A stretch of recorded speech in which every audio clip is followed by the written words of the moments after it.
Bonjour à tous. Alors aujourd'hui on se retrouve pour une nouvelle vidéo YouTube sur l'Alocasia Frydek. On va le rempoter aujourd'hui tout simplement parce qu'il déborde de son pot. Il y a des bulles en plus qui sortent de partout. J'ai remarqué que la dernière feuille elle était beaucoup plus petite que l'avant-dernière. Donc clairement le substrat lui convient plus, il pousse plus, enfin il va me faire des feuilles de plus en plus petites et clairement ça va pas le faire. Donc du coup hop, on le vire de là, je vais le dépoter et je vais le rempoter. De toute façon ça se voit, le substrat il est complètement vieux, il est voilà, il est pas beau quoi. On le voit, hein, il est pas beau du tout.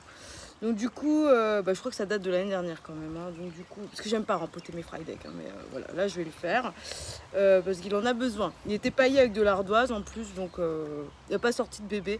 C'est la dernière fois que je paille avec de l'ardoise parce que les Alocasia en fait, quand ils ont des rejets autour, là il a pas sorti de rejet, il a préféré sortir pas le cucu. Donc voilà, ne pas pailler à l'ardoise vos Frydek, c'est pas une bonne idée. Donc je vais le dépoter. Je vais lui nettoyer ses racines et je vous montre comment je le rempote. Donc voilà, je viens de le nettoyer. J'ai récupéré tous les bulbes. Alors les bulbes, ils sont accrochés, voilà, sur des tiges comme ça là que vous voyez sortir, une espèce de bout de racine là. Et au bout il y a un bulbe souvent. Oui, c'est ça, voilà, tout ce qu'on voit. Voilà, c'est accroché comme ça. Donc ça, vous pouvez les récupérer et les faire pousser en sphène ensuite après sous couveuse. Ça fonctionne très bien, enfin, surtout le Frydek. Il crève facilement, mais par contre, il en fait des bébés. C'est-à-dire que les bulbes, vous pouvez facilement les récupérer. Donc si votre Frydek il va mal et qu'il a un certain âge, il a forcément des bulbes dans son pot. Donc essayez de les récupérer avant de jeter toute la plante. Parce que ça veut dire que vous pouvez peut-être récupérer les petits bébés qu'il y avait dedans. Donc du coup pour le substrat, donc on va mettre dans un pot transparent, ce qui me permettra de mieux zioter ses racines. Vous savez, c'est mon grand kiff en ce moment, pour ceux qui me suivent sur Instagram. Donc j'ai préparé un mélange avec 50% de drainage, donc c'est-à-dire 25% de vermiculite grosse, de la grossière, pas la petite fine, et 25% de perlite, et le reste c'est du terreau de rempotage avec un peu de tourbe. Donc voilà, ça donne un substrat hyper aéré, puisque le Frydek, je vous l'ai dit, il aime vraiment les substrats hyper drainants, mais ça doit rester humide. Donc du coup voilà, c'est d'où la vermiculite. C'est pas bien compliqué. En ce qui concerne le petit Frydek, hop, on va déplacer la caméra. Alors, vous regardez si ça touche bien les bords. Il faut que les racines, en fait, pour savoir si c'est un pot adapté, il faut juste que les racines, elles touchent les bords du pot, en fait. Prenez pas trop grand, il ne faut pas que ça déborde il ne faut pas qu'il y ait de l'espace entre les racines et le pot. S'il y a de l'espace, c'est pas bon, c'est que votre plante, c'est beaucoup trop gros pour elle en fait. Donc du coup, là, c'est parfait puisque ça touche à peine les bords. Là, vous voyez. Là, c'est un pot d'un bon calibre pour elle. Vous allez vous rendre compte qu'en fait, en faisant ça, vous prenez souvent des pots beaucoup trop gros pour elle. Mais alors, beaucoup trop gros. Ou beaucoup trop petits.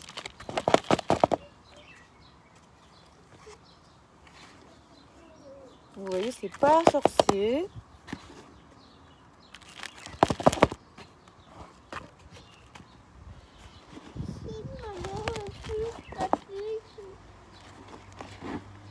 Oui, chérie. Oui, maman, elle arrive, chérie.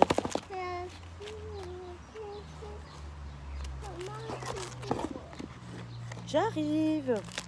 Alors, on termine ce rempotage. Maman, elle termine et ensuite, maman, elle s'occupe de toi.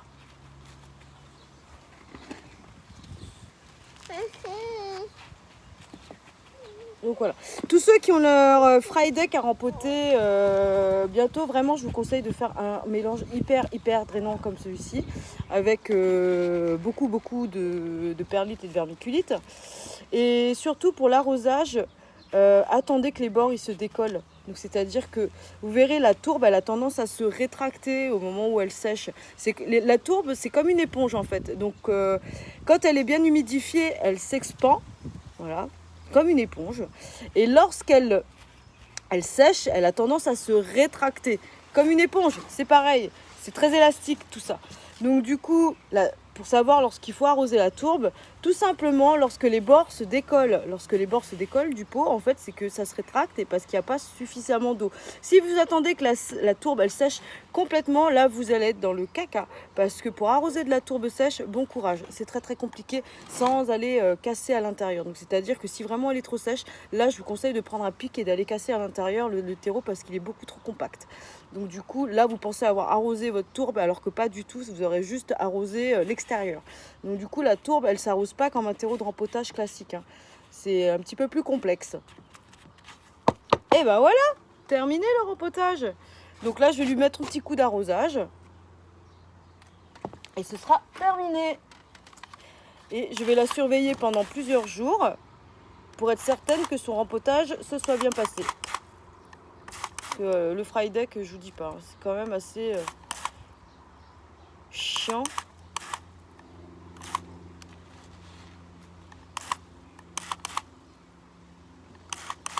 Alors, c'est comme le premier arrosage de la tourbe. Vous verrez, c'est assez chiant. Ça met un temps fou, un temps assez infini pour s'imbiber.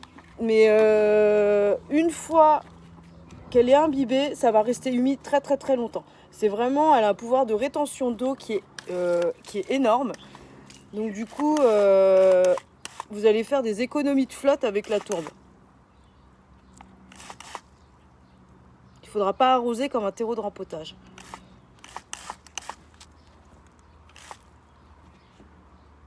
Bon, c'est infiniment long. Bon. Regardez la vitesse où ça avance. Essayez de pas arroser le téléphone avec. Hein.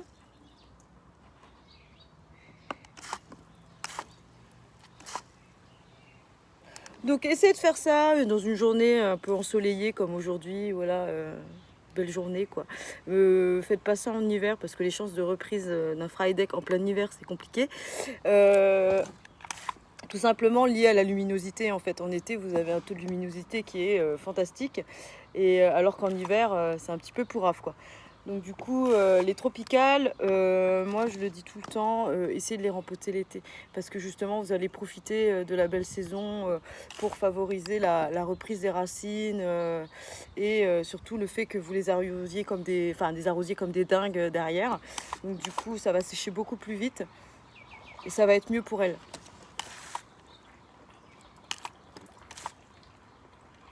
Voilà, on y est.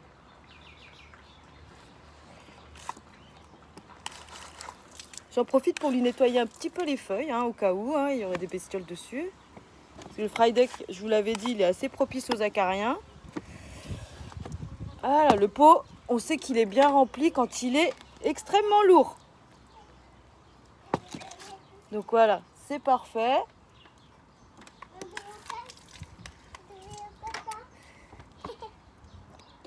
Alors, en ce qui concerne les bulbes, alors ces petits bulbes, vous allez tout simplement les poser sur un lit de sphaigne, comme je fais là. J'en mets plein, je n'ai pas envie de me casser la tête. Je les récupérerai quand ils seront suffisamment grands. Et cette sphaigne, vous allez la maintenir extrêmement humide. Donc c'est-à-dire qu'au départ, quand c'est des bulbes de ce type, sans racines et tout ça, vous pouvez y aller au niveau de l'eau. Il n'y a pas de souci, ça ne va pas pourrir.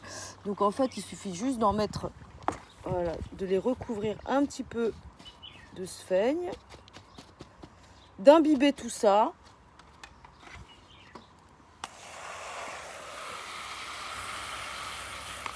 Donc vous y alliez franco, hein, faites pas un truc de chochotte. Hein,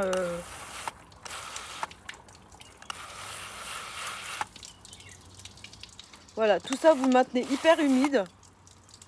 Et vous allez... Qu'est-ce que c'est que ça? Ah, c'est déjà une racine. Il a déjà une racine celui-là. Regardez. Bon bah hop, là-dedans. Voilà, vous tassez bien. Il faut juste que ce soit maintenu humide. Ensuite, lorsqu'il y aura des racines qui vont apparaître, alors là, vous changez du tout au tout. C'est-à-dire qu'il faudra maintenir humide, mais pas détremper comme c'était avant. Hein. Donc voilà, il faudra les changer, il faudra les éclaircir, donc les séparer. Et ensuite, après, les basculer en sphaigne seul, tout seul. Donc voilà, et attendre que ça sèche un petit peu en surface avant de réarroser de nouveau. Lorsqu'ils auront des racines et qu'ils auront sorti leur première ou deuxième feuille. Donc voilà. Donc au début, on y va et ensuite après, on ralentit au niveau de l'arrosage. Ça sert à rien une fois que ça a des racines, en fait, le risque, il augmente au niveau de la pourriture. Donc du coup, voilà. Bon, je vais faire ça et je vais faire le deuxième.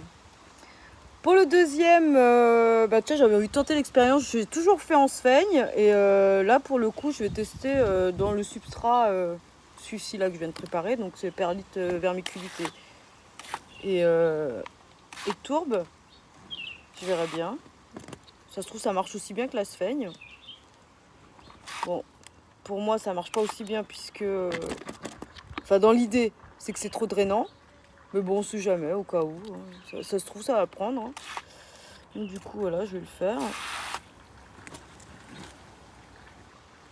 Et voilà. Sur ce...